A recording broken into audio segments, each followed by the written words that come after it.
Esse podcast é apresentado por Toribá. Para outros programas, acesse toribacomunicação.com.br.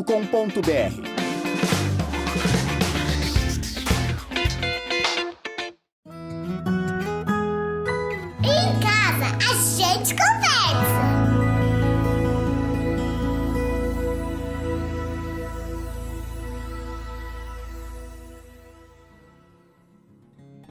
Olá, está começando mais um Em Casa a gente conversa. Eu sou a Thaís, sou jornalista, mãe da Maia de 4 anos, Inaê de 2 anos e o Leon de 9 meses.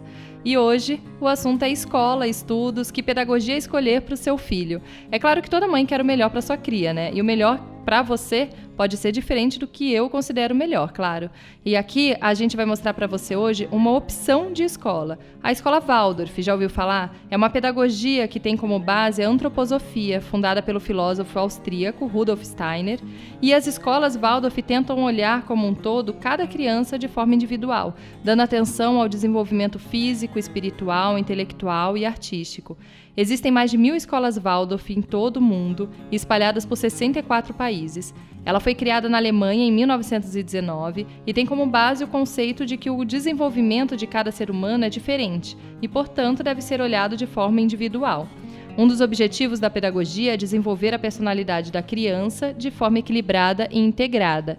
Para entender mais sobre essa forma de ensinar, que para mim, aliás, é encantadora, a gente tem aqui a Ana Paula Basso, que é pedagoga, psicopedagoga e também trabalha com a pedagogia Waldorf há 18 anos, e a Mariana Herrera, pedagoga, psicopedagoga, terapeuta de Extra Lesson e trabalha 18 anos também com a pedagogia Waldorf, e as duas são sócias proprietárias da escola Quintal das Borboletas, em Campinas. Sejam bem-vindas. Eu queria que vocês dessem uma introdução, assim, primeiro sobre a escola Waldorf mesmo, sobre a pedagogia, dando, assim, tem muita gente que não faz nem ideia, nunca nem ouviu falar sobre a Waldorf, então queria, assim, começar lá do comecinho mesmo, como que ela funciona. Bom, a escola Waldorf, ela foi criada, né, a pedagogia Waldorf foi criada para poder proporcionar uma base, uma época de educação para a criança, para quando ela chegar lá com 21 anos, ela poder estar realmente livre e escolher os caminhos, né, ter esses propósitos bem claros para a vida dela. Então, a ideia é ter essa base bem formada, bem estruturada, para quando ela realmente for livre, que na antroposofia a gente fala que com 21 anos que chega esse eu mesmo mais completamente. Então, a partir daí, ela é livre para dar direção à própria vida. Então, antes dessa fase, que são os 3 primeiros setênios, é a fase de educação mesmo, né, de formação. E como que faz, então, para que crie, então, uma criança tão completa, assim, de todo esse suporte já na infância, né? Quais as características que essa pedagogia tem para poder fazer isso com a criança desde 3 anos de idade? A primeira coisa é estudar bem o desenvolvimento da criança, para saber o que acontece em cada etapa da vida, para poder proporcionar o que é adequado, não faltar coisa e também não deixar de não antecipar coisas também, né? Então, a primeira coisa é esse trabalho do professor, bem de estudar. É claro que cada um vai ter o seu desenvolvimento individual, mas tem uma parte que é todo, que é do todo. Então, todas as crianças, né, até 3 anos costumam desenvolver tais e tais aspectos. No primeiro setênio ou no segundo setênio. Setênios são esses bloquinhos de 7 anos da nossa vida, né, da nossa biografia.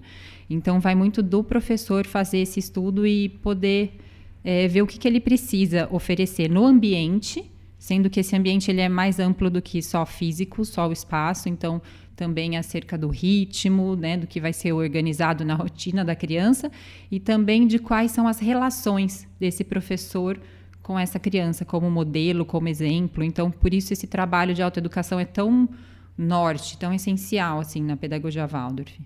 E você falando em rotina aqui, é algo que a escola Waldorf leva super à risca, assim, a sério, na verdade. A rotina, o ritmo, como que isso é feito e por que que ela é tão importante? Primeiro, eu acho importante que se diferencie o que é um ritmo e o que é uma rotina é praticamente militar, assim, que é obrigatório ser cumprido. Então, a escola Waldorf, isso desde a educação infantil até as crianças maiores também, acredito que até o ensino médio, organiza os momentos em que a criança está no espaço escolar de uma forma rítmica. E isso significa, sim, que em determinados horários sempre vão acontecer as mesmas coisas, mas que essas coisas que vão acontecer vão ser pensadas para que não sejam sempre da mesma forma. Então, vão ter momentos onde as crianças estão mais expandidas, em atividades onde elas estão mais livres, e momentos em que elas estão mais contraídas, em atividades onde elas estão mais concentradas, mais quietinhas. E isso também traz essa ideia de ritmo, não só um ritmo que algo se repete, mas que as coisas fluem, como acontece dentro do nosso próprio corpo, com um ritmo de pulsação cardíaca e de respiração, por exemplo. E seguir esse ritmo diariamente traz quais benefícios para a criança? Por que é tão importante para uma criança, principalmente no primeiro setênio, né? Então, se a gente for falar de uma criança pequena, até os 7 anos, a primeira coisa, ela se identifica, como eu disse. Se acontece dentro do corpo dela dessa forma, então ela se identifica. Algo em comum tem no ambiente onde ela está e com o corpinho dela. A segunda coisa é que isso traz uma profunda segurança e para o desenvolvimento ser sadio, a criança tem que estar segura e firme no mundo, confiando no mundo, aberta para receber. E com um ritmo onde ela sabe, por exemplo, né, numa escola de educação infantil Waldorf, vai ter a história e depois a minha mãe vai chegar. Todos os dias depois da história, a mamãe vai chegar. E isso traz para ela um conforto. Eu tô até com saudade, de repente, da mamãe, mas vai ter a história e ela vai chegar. Então, traz algo muito verdadeiro para a criança. E os brinquedos, assim, todas as brincadeiras são livres, né? Não tem... É difícil ter uma brincadeira guiada. Vocês deixam as crianças mais livres em relação, assim, a criar a própria brincadeira? Como que é isso? O momento do brincar livre, ele é muito valorizado na educação infantil. E é um livre no sentido, assim, o professor prepara o ambiente, porque nesse ambiente tem o material que a criança pode pegar e criar com tudo isso, né? Então, é livre nesse sentido, é preparado, é pensado antes pelo adulto, mas a criança vai poder se acercar de tudo que está ali e poder criar. Então, por exemplo, numa sala dentro, ela vai encontrar cesto com panos de diversas cores, texturas, de preferência materiais naturais, porque estimulam muito mais o tato, porque tem diferenças, né, entre eles. Cesto com tocos, cabanas, materiais para poder fazer casas, para construir carros, para construir sorveterias, né? Bolas diferentes, carrinhos, rodas, cordas para poder criar também, né? Então eles montam muitas vezes nesse brincar casinhas, carros, restaurantes, então várias sementes ou casquinhas de coco, potinhos de bambu, viram panelas de repente. Numa outra brincadeira, essas mesmas coisas estão virando chapéu ou montanhas num teatrinho que eles estão montando. Então, esse brincar livre, ele é livre porque vem de dentro da criança, é como se ela brincasse exatamente do que ela precisa naquela etapa da vida. A gente estuda o primeiro setênio e a gente vê que esse brincar vai se transformando. Né? No primeiro terço do primeiro setênio tem ali aquela fase bastante de imitação. No segundo terço, essa fantasia infantil está bem no auge, então tudo vira tudo. Um graveto vira um avião, depois já vira no mesmo instante uma colherzinha para dar comida para a bonequinha que é o filho. Então é intenso assim esse brincar. O pano vira a capa de príncipe, depois vira o sling para colocar a bonequinha, depois vira o tapete da casinha. Então, no finzinho já do primeiro setênio, eles têm um brincar mais de processo mesmo, com começo, meio e fim. A gente fala até que começa o fim na brincadeira, né? A meta, né? O planejamento. Então, eles passam a planejar a brincadeira um tempo muito maior. eles veem quem vai ser o pai, quem vai ser a mãe, quem vai ser o tio, quem vai cuidar do carro. Então, eles preparam precisam de materiais até mais exatos. Então, não pode ser mais só um toquinho, a panela, tem que ser a casca de coco, porque tem um buraco para ser a panela, por exemplo. Eles buscam mais o que é mais fiel à realidade mesmo. Então, eles preparam, e às vezes o brincar é até mais rápido depois. Eles ficam mais tempo nesse processo do preparar, mas tem esse começo, meio e fim. Brincar de alguma coisa, já tem essa diferença. Então, sabendo disso, estudando e observando cada criança também, a gente consegue preparar esse ambiente para esse brincar livre acontecer de fato. Tem o brincar fora também, que aí ele é mais movimentado, que a criança precisa explorar mais esse movimento corpóreo, né? Então, escalar, pular, saltar, correr. E ter um contato também, né, da terra, do pé no chão. Sim. Essa importância, assim, para a criança, né? Sim. Os brinquedos até, como você falou, os tecidos, os brinquedos de madeira, as bonecas de pano, tudo que você foi falando aqui são tudo da natureza, né? Vocês, qual que é... Por que a preferência por esses brinquedos do que brinquedos de plástico? Porque tem muita gente, inclusive, fala Waldorf é aquela que não pode plástico, né? Não é que não pode, né? Mas por que essa preferência? Assim? Porque esses materiais, eles têm mais... né? A gente encontra uma diversidade maior, tanto em formatos, texturas, peso. Então, é muito diferente. Se fosse tudo... nas mesmas formas, talvez, mas de plástico, friozinho, lisinho, não teria aquele peso, o peso que é da madeira, o peso que é diferente do bambu, de uma cobertinha de lã mesmo, ou de uma cobertinha só um lençolzinho de algodão.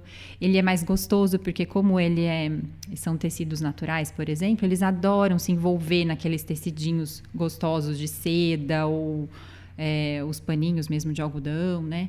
As sementes que a gente encontra na natureza, assim, diversos formatos, viram comidinhas, dinheirinho. Essa semana os meus alunos estavam brincando de dinheirinho. Então, as sementes viraram dinheirinho, eles colocavam num potinho, numa casquinha de coco, que eles estavam em alguma loja. Então, como eles precisam desse brincar, faz parte do desenvolvimento humano, esses materiais vêm ao encontro dessa necessidade deles, assim.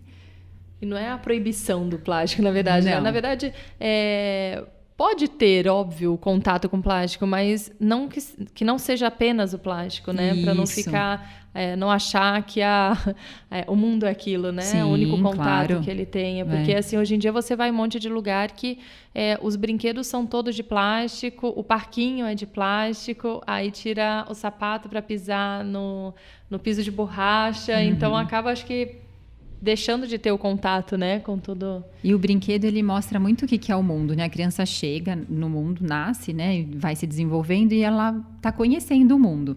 Conforme a gente mostra um pouco mais desses materiais, eles ficam até mais curiosos. Eles vão passear no parque, alguma coisa, qualquer coisa é interessante para eles. Eles chamam de tesouros, né?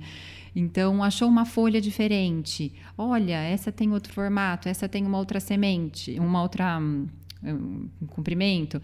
Então, isso tudo acorda essa curiosidade para o mundo. Depois eles vão saber também que tem coisas... a gente até fala que os brinquedos, eles desenvolvem os sentidos, mostram um pouquinho do que é o mundo, a natureza, e também das construções humanas, né? Então, por exemplo, a roda, que foi inventada pelo homem, eles vão brincar disso também nos brinquedos. Então, tudo isso são conteúdos, vamos dizer assim, que são passados pelos brinquedos, né? A brincadeira também traz para a criança essa oportunidade de digerir o que ela está recebendo do mundo. Então, observar a brincadeira é um ótimo instrumento, porque ela reproduz o que ela vivenciou e, de repente, não ficou legal dentro dela. Então, a gente sempre diz, os pais vão ver como são as professoras em casa e nós vamos ver como são os pais nas escolas, porque eles vão mesmo digerir as impressões que eles receberam. E quanto mais oportunidade de brinquedos que proporcionem essa criatividade acontecer, melhor. Totalmente isso, né? Volta e meia eu vejo assim as meninas brincando, aí elas falam umas coisas que eu paro e falo, isso veio de mim. É bom até pra gente observar isso também, né? E em relação a histórias, assim, que são contadas, todos os dias são contadas histórias, qual que é a importância da história? São mostrados livros com figuras ou não? Como que funciona, assim? De novo, a gente tá falando de educação infantil, né? Mas no ensino fundamental também, as histórias são contadas e quase que diariamente. Mas voltando mais para a educação infantil, onde a gente está focando agora, as crianças recebem todos os dias, ao final do dia, a professora faz uma roda e conta uma história. Muitos contos de fadas e outros tipos de histórias também, mas a grande preferência vem pelos contos de fadas, que trazem conteúdos muito importantes para a vida futura dessa criança. Então, elas são narradas, não são mostradas as imagens ou que tenham em livros, algo assim. A professora traz essa história calmamente, também sem mudar o tom de voz. O lobo fala bravo, a bruxa tem uma voz ranhenta. Não, como se ela estivesse contando um fato que aconteceu. As crianças escutam e vão formando as próprias imagens. Então, eu gosto muito de usar esse exemplo. Se uma criança escutou na história um lobo, ela forma a imagem de um lobo que ela é capaz de lidar, um lobo que ela é capaz de enfrentar. Diferente de um lobo que ela veja numa figura e pode, de repente, assustar. E isso forma nela essa capacidade de, lá na vida adulta, quando se deparar com um lobo ou com uma bruxa, que todos nós nos deparamos na nossa vida adulta, ela formou um lobo que ela sabia lidar e aí ela dá conta daquele desafio que aparece na vida dela.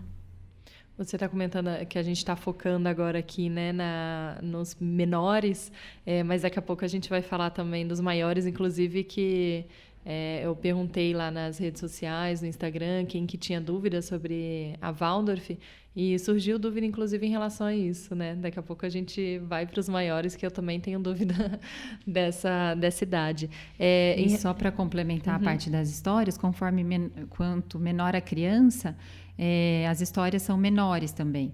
Então, com os pequenininhos, a gente pode contar historinhas de dedo, historinhas curtinhas, que simplesmente um bichinho, um caracolzinho chegou, encontrou o outro, cumprimentou, viram a formiguinha e desceram lá a montanha para a casinha deles.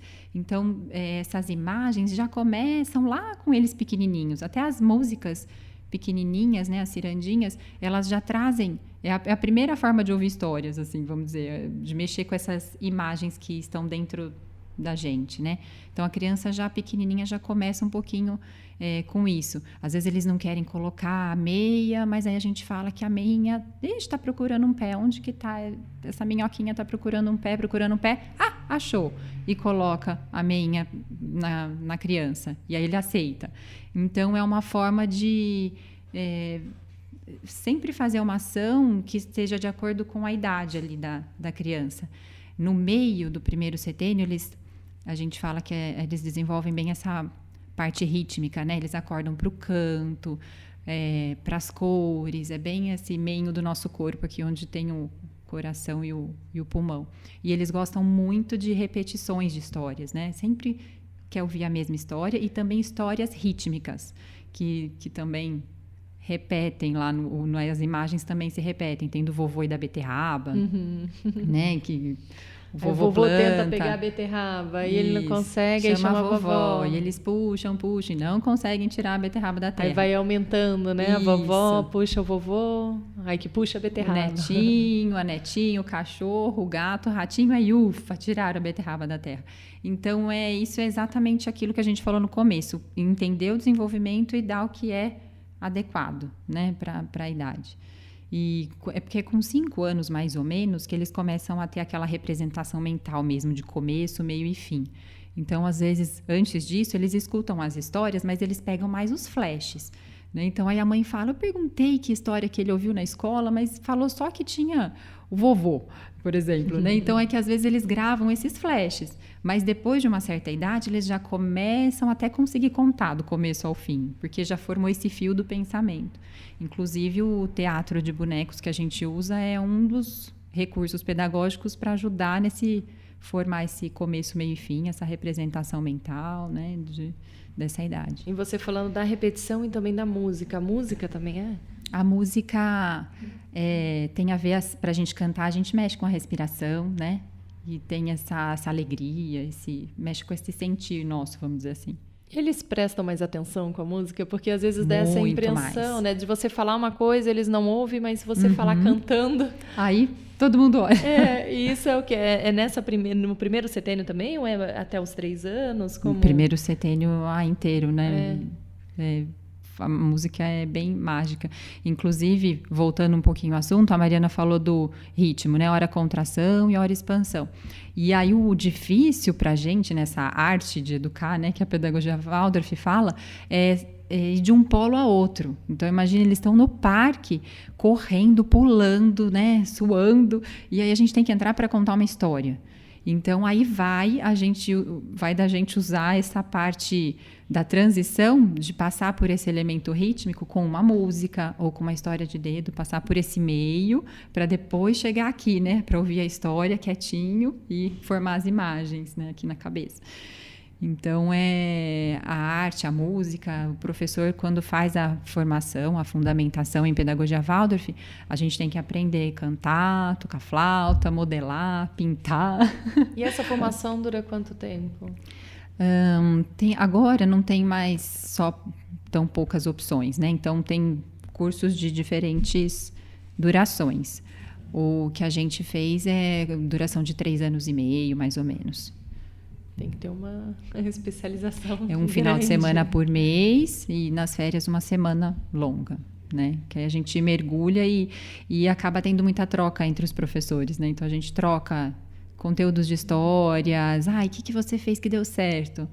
E vai trocando figurinhas. Eu percebo assim que tem muito, principalmente, né, de respeitar o ritmo da criança. Tem muita gente assim que não entende como que é isso de separar... Na mesma sala tem de 3 a 6 anos, né? Tem o maternal, que seria o quê, Ana? De 1 a 3? Agora... De 2 a 3. Quase 2, assim. E o jardim seria de 3 a 6, né? Ou de 4 a 6, depende da escola, da turma. E por que não é separado exatamente, como nas escolas tradicionais, de ano a ano? Como... Tem essa misturinha justamente para eles poderem conviver com essa diferença.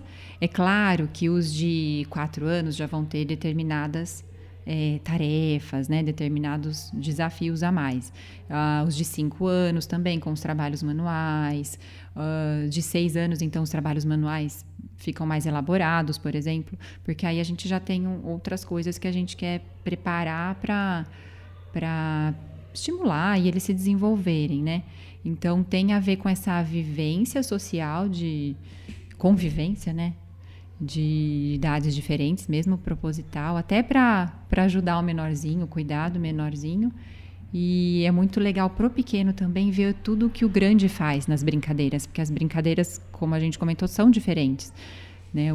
Os grandes já criam, e no jardim essa mistura das idades possibilita isso, tanto do maior respeitar o ritmo do menor, nesses momentos que estão todos juntos, como também o menor olhar para o maior assim, nossa, um dia eu vou ter tal idade.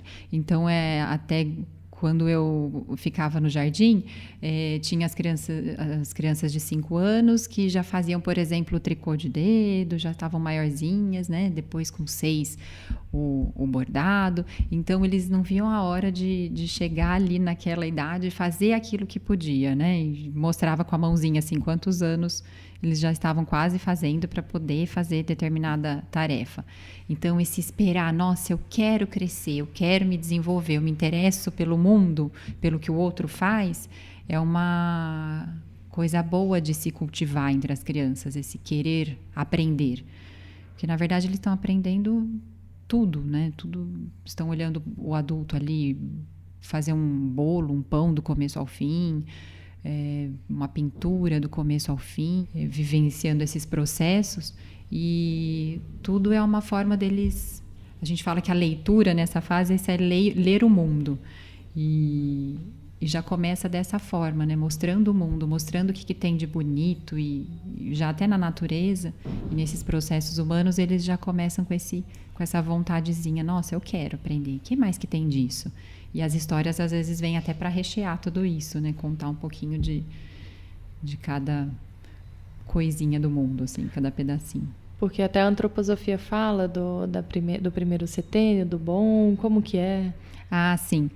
Que a vivência, né, para a criança do mundo deveria ser, né, a gente deveria cuidar para ela vivenciar o mundo no primeiro setênio, como o mundo é bom, como é gostoso viver. E também tem aquele outro lado desse mundo bom que é assim, tudo que a criança vivencia entra como bom, né? Até se ela estiver vivenciando uma coisa que não é boa, entra como bom para ela. Então aí vai do cuidado do adulto também de cuidar dessa criança, de que chega até ela, porque tudo entra como positivo. No segundo setênio, deveria ser como o mundo é belo. Então, aí é a etapa de vida que o professor vai passar de forma bem artística mesmo os conteúdos das matérias. E já no terceiro setênio, como o mundo é verdadeiro.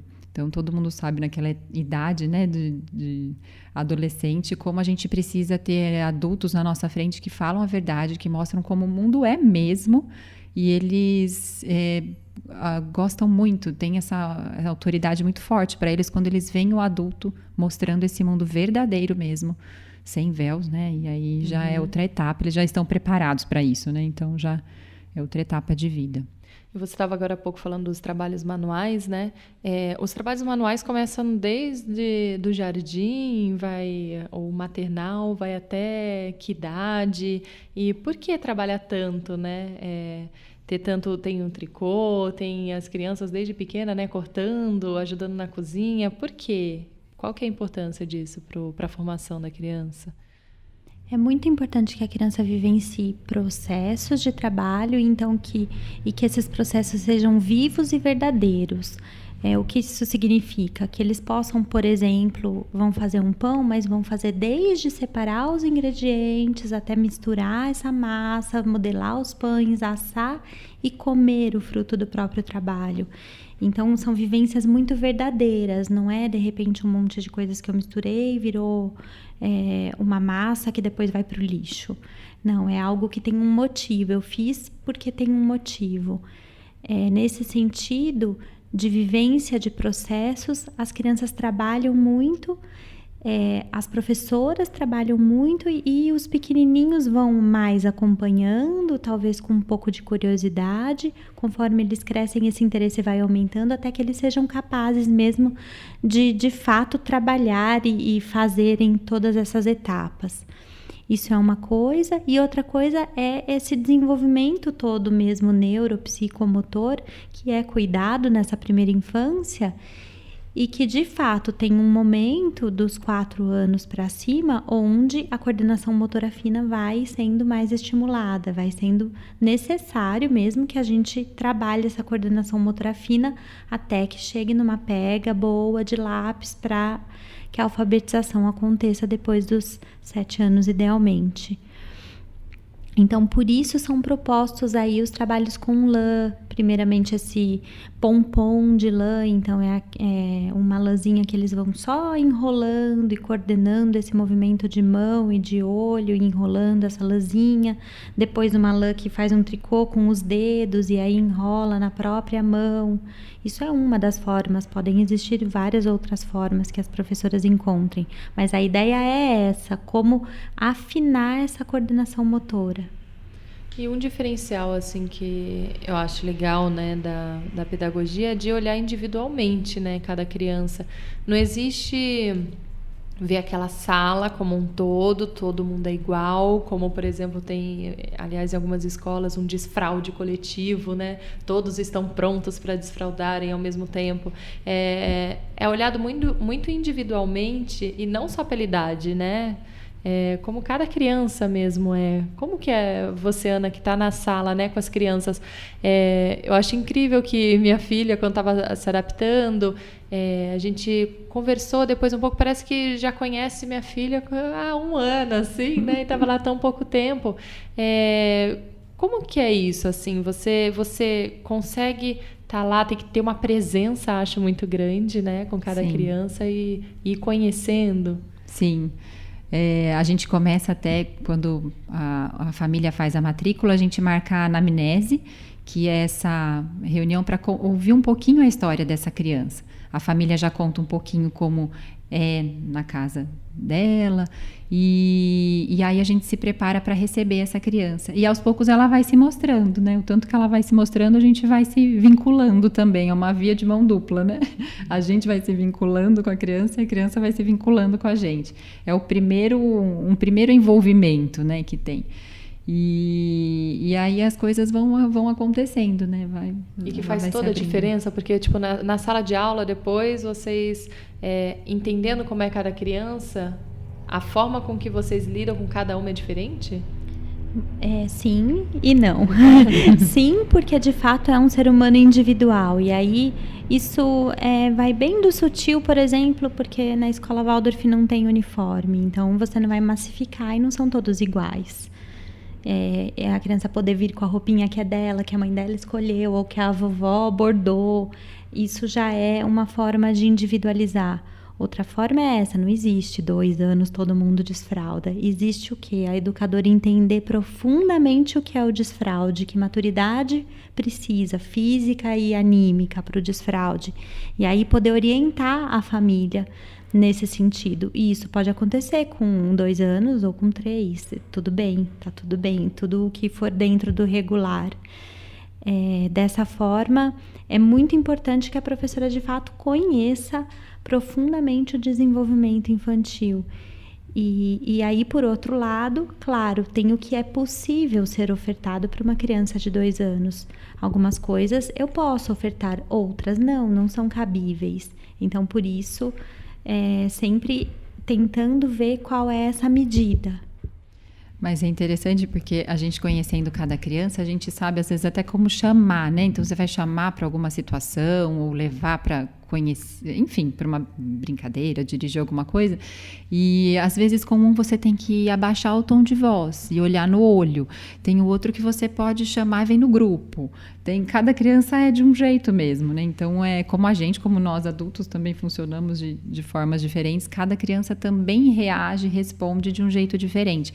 E como a ideia é equilibrar sempre as crianças, então tem aqueles mais acordadinhos, que a gente chama na pedagogia Waldorf dos mais neurosensoriais, né, que parece que tem os órgãos dos sentidos todos acordados, abertos, como esponjinhas, e tem aqueles outros que são mais contemplativos, estão mais no mundo deles, tem essa parte da fantasia mais forte, e aí a ideia é trazer cada um que está num polo diferente para o meio, né? Então aí a gente vai conhecendo cada um, tentando ver como eu faço para equilibrar, que a gente tem uma tendência, né, a criança, nós adultos também, como faz para levar para o outro polo, aquele que não quer muito pular corda, quer ficar lá na areia só brincando na areia a manhã inteira, como que eu faço para chamar ele então para pular corda de vez em quando, por exemplo, se é importante para determinada idade desenvolver certas coisas.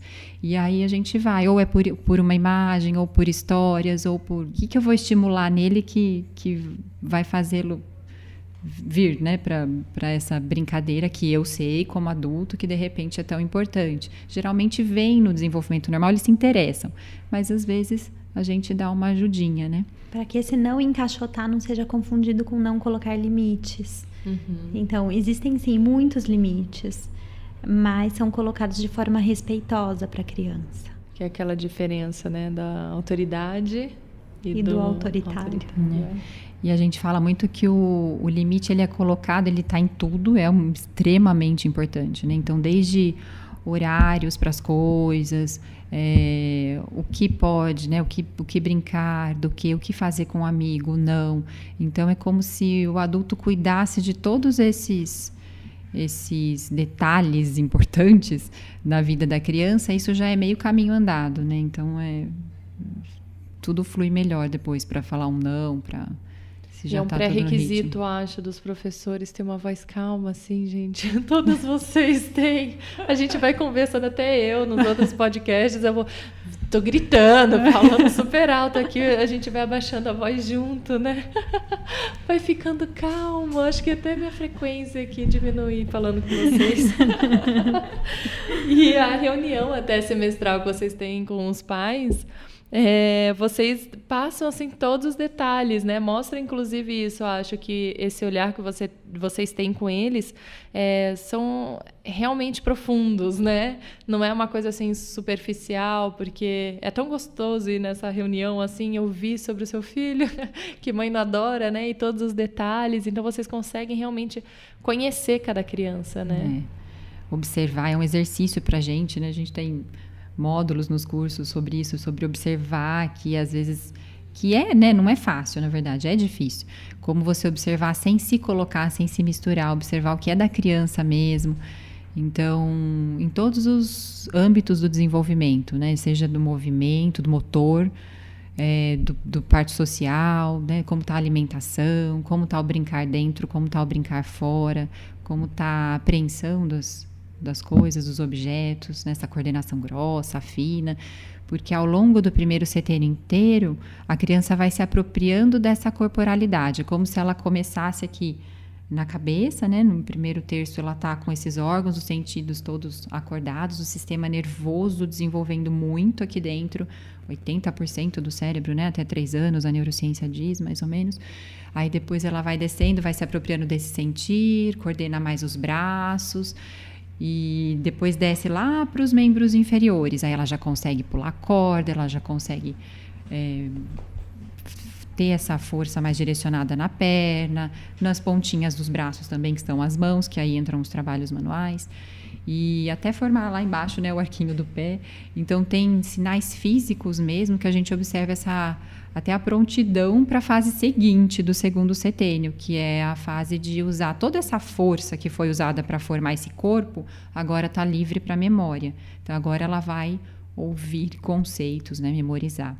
Inclusive, esse é um dos objetivos de não dar esse grande estímulo que dão com as crianças do jardim, né? Muitas crianças, hoje, muitas escolas dão lição de casa, né? Ensinam muitas coisas com 4 ou 5 anos.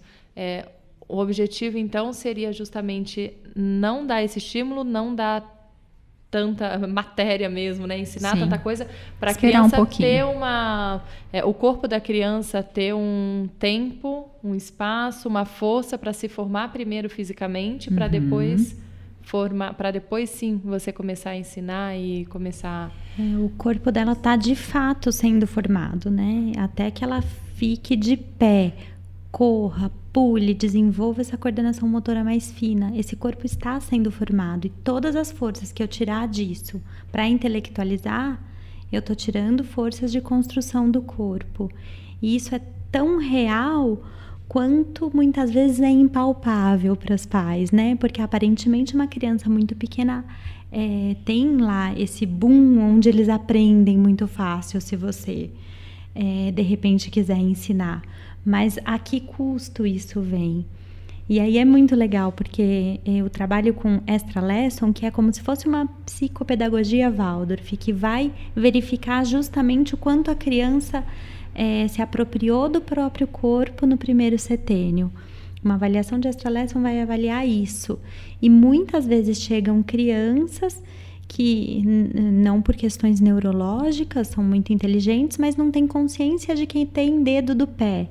E o trabalho vai ser colocar uma bolinha de gude entre os dedos do pé para que a criança, movimentando os dedos, solte essa bolinha. Tem crianças que chegam a chorar para fazer esse exercício, de tão desesperador que é para ela controlar os dedos do pé. E você possivelmente examinando a história dessa criança, ela brincou pouco, ela não ficou tão descalça, ela não experimentou pisar na grama, pisar numa pedrinha, numa lama. E isso reflete de que forma lá na frente? Ela não consegue, por exemplo, se concentrar? Não consegue ficar parada para escutar um conteúdo maior. Ela precisava de um movimento que não aconteceu e ela vai ficar buscando esse movimento. Então, toda essa essas crianças que hoje em dia, de repente, nem têm algo tão sério, mas já são taxadas de hiperativas ou com déficit de atenção, são crianças que por algum motivo ainda estão precisando de movimento no corpo. Esse corpo não desenvolveu a sua totalidade. E consegue dar atenção a isso mesmo que tardiamente? Consegue... Sim. Com esse Consegue. trabalho, por exemplo, você pega, Você faz resgata isso, você resgata essa... eu faço até uma imagem, esse cavalo que é o corpo da criança, ele anda desenfreado ou a criança tem as rédeas deste cavalo nas mãos? Então você meio que devolve as rédeas do próprio corpo para as mãos da criança.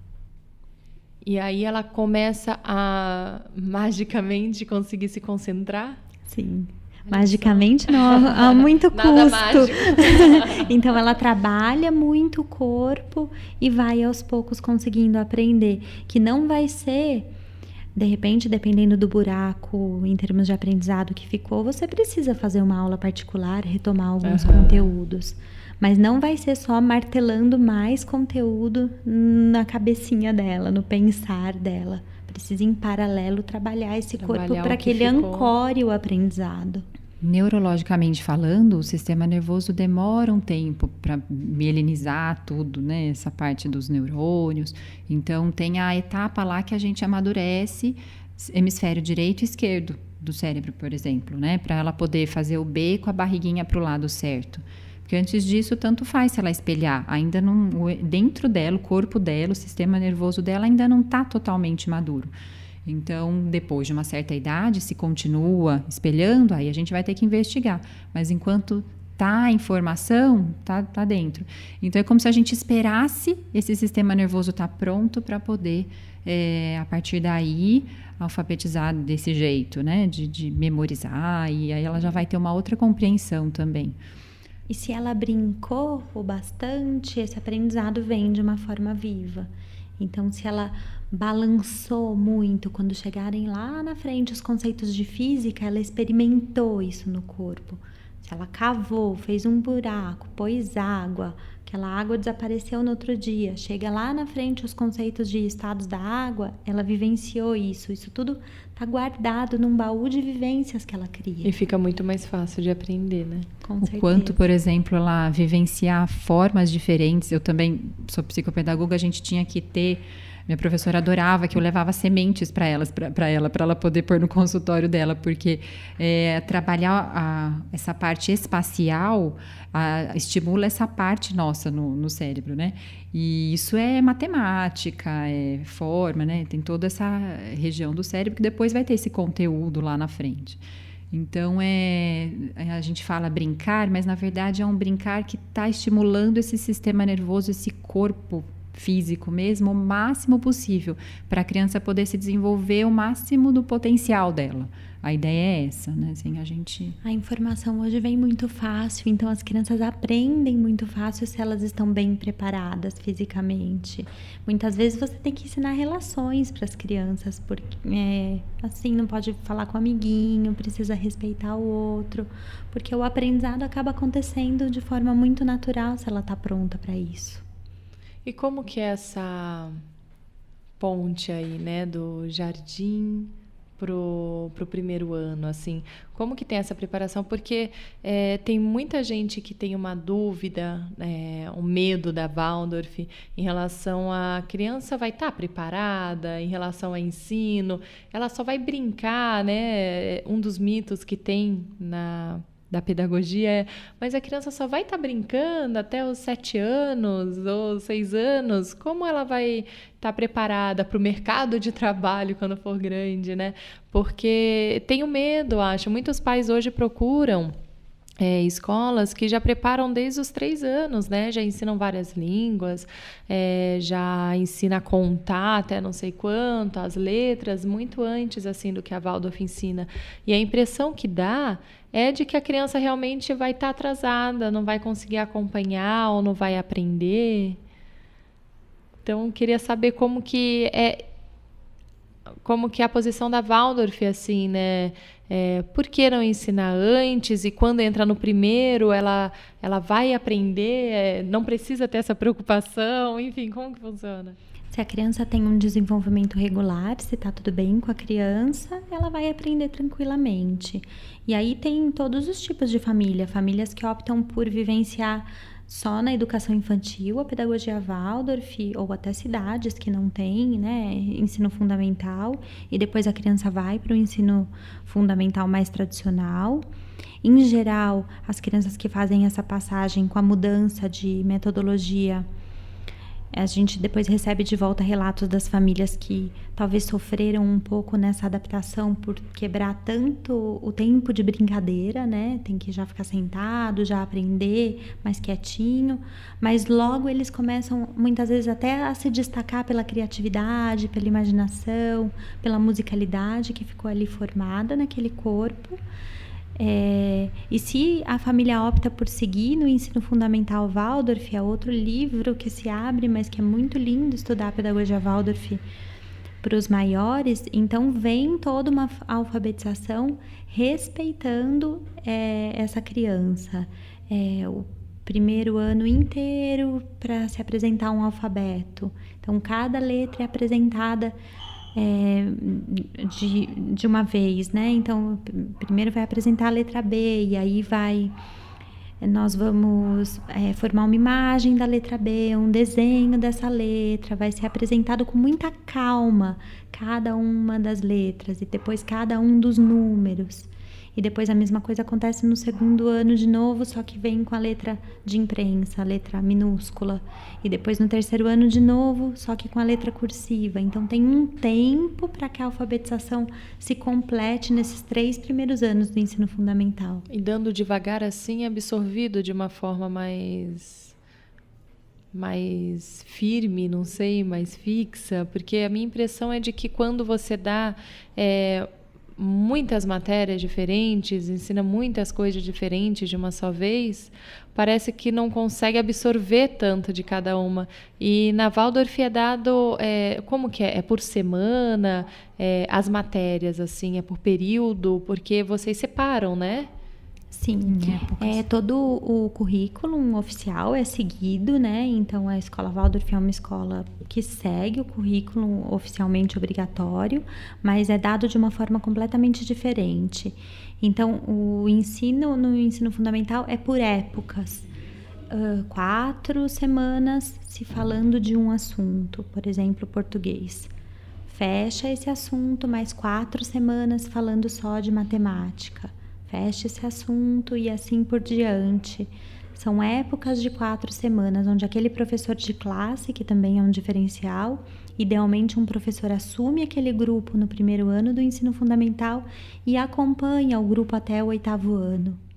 E é o mesmo professor que dá todas as matérias? Todas as matérias básicas. O único professor do 1º ao 8º? Sim, idealmente. Idealmente, sim. E aí vem professores especialistas, principalmente quando chega lá na frente, né, 6º, 7º, onde as matérias vão se afinando, que podem apoiar esse professor. E também vem os professores para as matérias, inglês, trabalhos manuais, as outras matérias. E como? Porque uma das perguntas, inclusive, que enviaram é em relação a isso, uma das dúvidas que tiveram, aquele professor, ele vai ter ele não tem uma especialidade de cada matéria, ele vai ter um conhecimento bom, bastante grande, assim, para conseguir passar para aquelas crianças sobre cada matéria, porque, né, como pedem para cada professor, nas escolas tradicionais, cada um é formado, então aquele professor formado em geografia vai dar aquela matéria. Na Waldorf, o único professor dá todas as matérias. Ele consegue ensinar mesmo que profundamente cada matéria, ou vai ser de uma forma mais superficial? Como que acaba sendo isso com o único professor? Não é o único foco da escola Waldorf. Junto com o currículo desse ensino, assim, propriamente dito, vem o currículo para alimentar a alma, a fase que aquela criança está vivendo. Então, esse professor também vai dar para a criança o que uma criança de 7 anos precisa escutar em termos de história. Ela vai escutar aquelas histórias. No caso do 1º ano, são contos de fadas. No 2º ano, são fábulas e lendas. Então, por exemplo, uma criança de 2º ano é uma criança que começa a se perceber no mundo, ela começa a muitas vezes ser um pouquinho malvado e depois é um anjinho, experimentar esses 2 papéis. E aí o professor vai trazer histórias de santos, então o mais elevado que um ser humano chega um dia, e aquelas fábulas de animais onde é olho por olho, dente por dente. Então, o mais animalesco, onde o ser humano chega também um dia. E isso alimenta a criança que está vivenciando dentro de si essa crise. Então, esse conteúdo acompanha o ensino. Ao mesmo tempo, em paralelo, vem aquele ensino lá das letras, apropriado para o 2º ano, dos números. E esse professor, de fato, tem que ser um adulto muito comprometido com a tarefa que assumiu. Então, ele vai estudar muito, vai estudar bastante. Mas tem esse apoio dos especialistas, né? Mais pra frente, sim, ele pode contar conforme com apoios vai passando, né? Vão passando os anos. de especialistas, porque no começo é muito mais estudar como eu vou ensinar, porque são conteúdos que a gente sabe. E aos poucos esse professor vai precisar relembrar conteúdos e pode contar com os professores especialistas que o apoiam. Em relação a mitos, aqui um dos mitos também, tem vários mitos, né, na Waldorf que a gente ouve, em relação à TV, né, que fala, nossa, mas é proibido ver TV, né, é proibido a criança, não é nem na escola, em casa ver TV, porque já aconteceu, assim, de amigas minhas virem tirar dúvida comigo, de estarem interessadas, assim, levar o filho para começar a estudar na escola Waldorf, e falou, ai, Thaís, mas eu fico um pouco, assim, com medo, porque a gente tem TV em casa. É muito comum essa pergunta. O pessoal fala, viu, mas na minha casa tem televisão, olha, eu uso o celular. Você fala, não tem problema. Na verdade, o que acontece é assim, por exemplo, aqui vocês não vão ver a gente com televisão para as crianças. Porque como a gente quer que elas formem imagens interiores, a gente quer contar histórias para elas poderem criar, a gente quer provocar isso nelas, né? Que elas não fiquem com uma imagem já pronta, bidimensional, rápida, né? Trocando muito rapidamente. Então, a gente sabe o que a gente está fazendo aqui é esse provocar mesmo do desenvolvimento, né? Mas não é que você só vai matricular na escola Waldorf se você não vê, não assiste se você também não assiste televisão em casa. O que acontece é que muitos pais, entendendo o desenvolvimento da criança, entendendo alterações no comportamento da criança devido a assistir a televisão, ou um vídeo, ou enfim, estar exposto a isso, né? Elas acabam mudando um pouquinho de postura. Então, muitas famílias falam, nossa, meu filho está acordando muito com terror noturno e, coincidentemente, eu acho que é porque a gente está assistindo tal coisa justo antes de dormir ou está muito tempo na televisão. Tem relação? Então, se você for estudar, tem uma relação grande. A família acaba fazendo o teste, tirando ou diminuindo, né? Às vezes, tirar de cara é difícil, a família que tem o hábito, mas às vezes eles começam diminuindo. E ver o resultado no comportamento da criança. Às vezes, até o próprio desenho da criança, o desenho livre, que mostra essas etapas de desenvolvimento, que também tem todo um estudo dessas etapas, né, nesse desenho livre, muda também.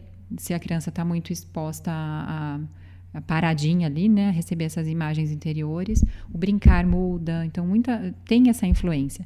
Se a família começa a observar isso e faz sentido para ela, aí ela começa a dosar, mas isso é o âmbito da liberdade, cada um sabe o que faz, né, em casa, o tanto que assiste, o quanto que dosa, isso é a liberdade, tudo tem que ser através dessa consciência, o que tiver sentido. E quando entra no primeiro ano, que eu já ouvi falar também, eu queria saber um pouco mais sobre... não tem apostilas para seguir, não tem um caderno com linha. Como que funciona assim isso? Os cadernos sem linha seria...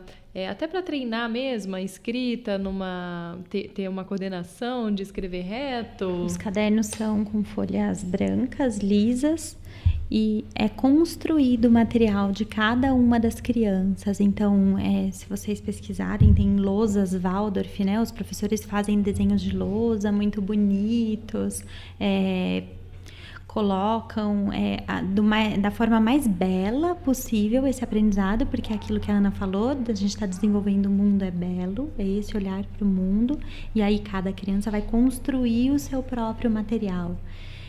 Eles recebem esses cadernos em branco para proporcionar, né, que seja feito a coisa mais bonita possível. Até a lousa também é lisa, né, não tem folha, não tem linhas, mas com uma folha em branco, a gente consegue ver como que tá a geografia corporal, como que tá a organização espacial, como que tá essa coordenação motora.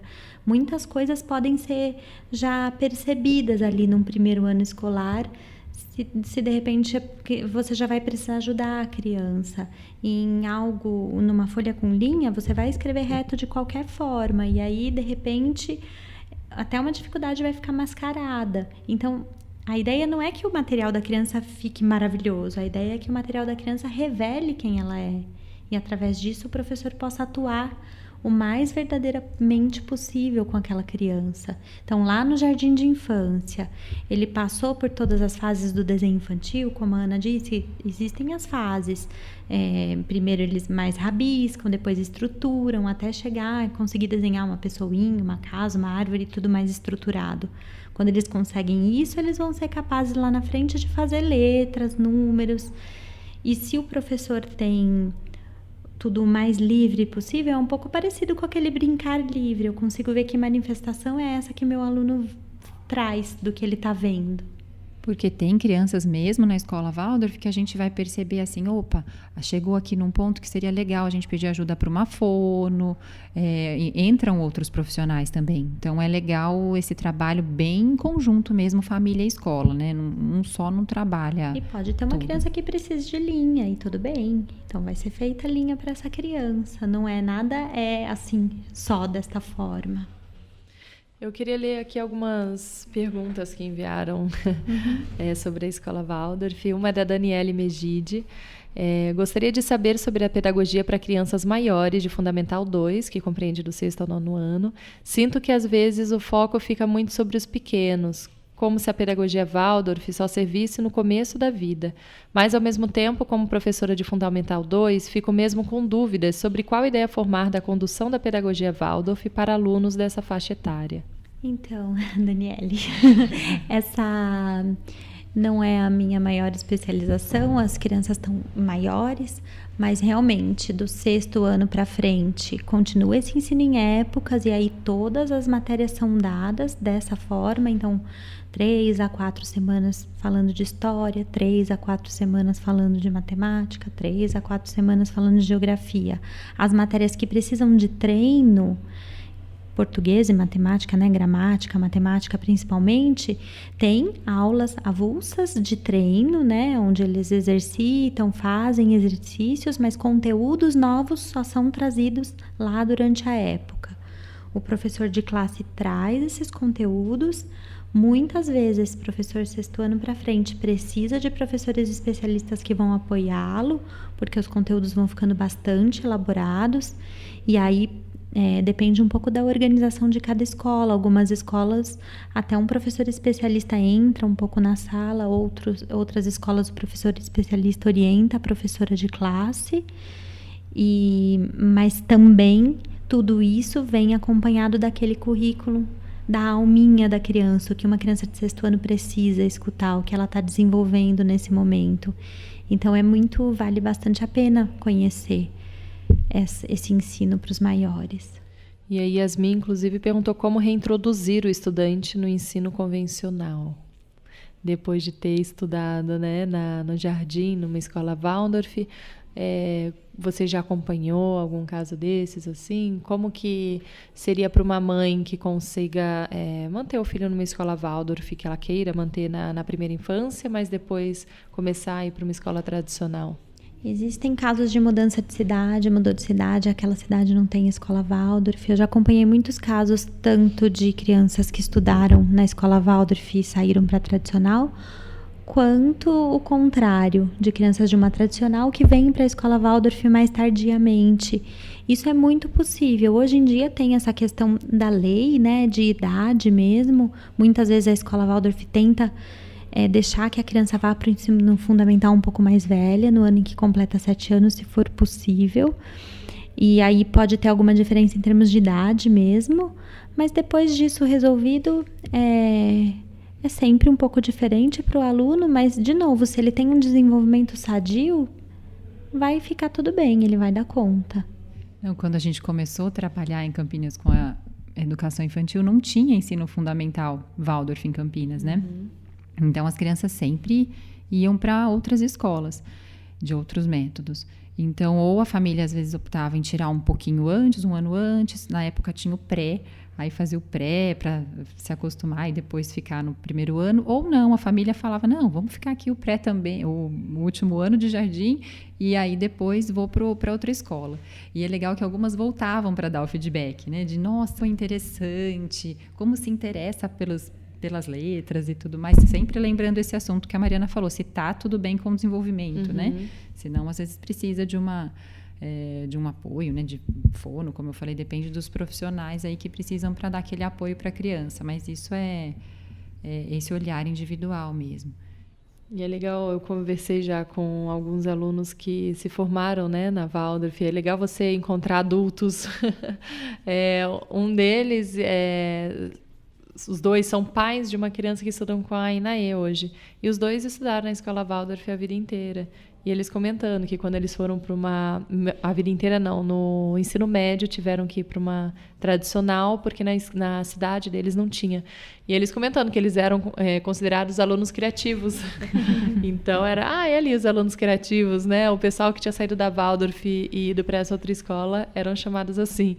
E conversei com 2 que tinham 20 e poucos anos, quando eu conversei com eles, e eles quiseram sair, tem muito disso, eu acho também, né, para conhecer a escola tradicional, porque vivem nesse mundo desde pequeno, eles querem ter esse contato.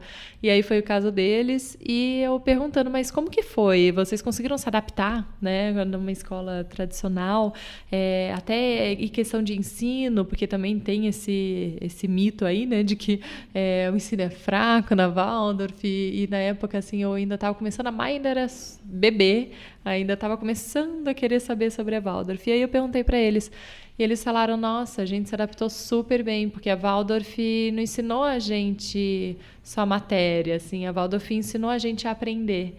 Eu achei aquilo tão legal, assim, a forma que eles falaram, que daí eu tive mais certeza ainda que eu queria pôr a Maia, porque foi isso, assim, eles falaram tanto, numa forma tão natural, assim, nossa, foi super fácil, a gente se adaptou rápido, apesar de ser muito diferente, mas porque a gente aprendeu a aprender, né? A lidar, assim, até com esses ensinos diferentes, com tudo. E tem adaptação também de quem está na tradicional e vai para a Waldorf, porque aí tem aula de alemão, de inglês, euritmia, trabalhos manuais, desenho de formas. Não está acostumado, tem verdade. coisas a mais no currículo, né? Então, também tem essa adaptação. Tudo é uma questão de lidar, né? Verdade. E tem uma outra pergunta aqui também.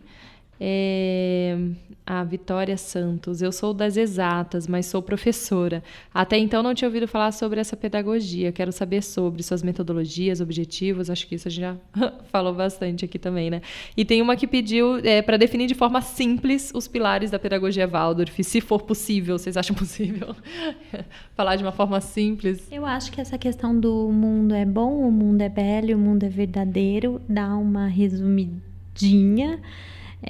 Mas cada um abre-se também um livro, né, onde a gente podia passar horas falando. A Ana falou no começo um pouco do histórico e dessa introdução, mas existe a Federação das Escolas Waldorf do Brasil, onde ela pode procurar mais informações e até informações sobre cursos e tudo mais. Legal. Hoje já tem ensino superior, né, em São Paulo. Então, na pedagogia Waldorf, para formar pedagogos que olham, que se formam, mas também com esse olhar artístico, que desenvolvem também no currículo deles arte e tudo mais, porque como a gente vai lidar com os seres humanos, quando trabalha com educação, é importante a gente educar o nosso olhar e ter ferramentas para lidar com isso. É aquele primeiro ponto que a gente começou lá falando da autoeducação, dessa presença do educador que precisa ser bem forte, né? E eu acho que essa pedagogia podia tá em todos os lugares, assim, né? Ter um pouquinho que seja, né, dela nas escolas, para ser acessível a todos, porque até uma das coisas que acaba ouvindo muito é isso. Ai, poxa, eu queria muito que meu filho estudasse numa escola Waldorf, mas não cabe no meu bolso. Eu acho assim, tem até, se você comparar com muitas escolas tradicionais, tem escolas tradicionais muito mais caras, inclusive, que a Waldorf, né? Mas também é legal falar que tem projetos, tem pessoas que estão se organizando aí num projeto para fazer uma escola Waldorf. Eu já vi que uma pública que tem. E também, Rio de Janeiro, inclusive, a sua amiga, Camanducaia, né, a Dai, que está com um projeto de fazer uma escola, não seria pública, mas voluntária, né? Em que funcionaria com funcionários voluntários para poder atender também mais gente, ser mais acessível. Eu achei isso também super legal. Hoje em dia, com a divulgação maior da pedagogia Waldorf, tem muitos professores da rede pública fazendo as formações e que aí, da porta da sua sala para dentro, conseguem trazer um ensino bem diferente. É bem interessante, assim, também ouvir esses relatos. É algo que é pequenininho, porque de fato é pequenininho ainda, né? Poucas pessoas conhecem, mas que eu vejo cada vez mais esse movimento. Nós mesmos, no nosso bairro, professoras do próprio bairro de escolas públicas buscam a nossa escola em cursos, em palestras, para tentar entender um pouco mais e tentar fazer diferente. Legal, gente. Acho que falamos bastante aqui sobre a Waldorf, deu para tirar bastante dúvidas e ensinar um pouco, né, para quem também não conhece, mas realmente é um assunto que, nossa, dá livros e livros, né, cursos e horas de conversa. Mas queria agradecer, então, vocês duas terem vindo aqui, ensinar, ajudar a gente a entender um pouco mais sobre a pedagogia Waldorf também. Muito obrigada. A gente que Obrigada a agradece. você. E quem quiser conhecer um pouco até do trabalho de vocês, onde que encontra? Nas redes sociais? Nas redes sociais, Facebook, o site Quintal das Borboletas. Tá bom, muito obrigada. Obrigada. E a gente se encontra então na próxima semana, na próxima quarta-feira. Para você ouvir os nossos programas, é só acessar ou o Deezer, o iTunes, o YouTube, o Spotify. A gente está em todas as plataformas digitais. Também tem o Instagram e o Facebook, se quiser sugerir algum tema ou fazer alguma pergunta. A gente está em todos os lugares. Obrigada mais uma vez e até semana que vem.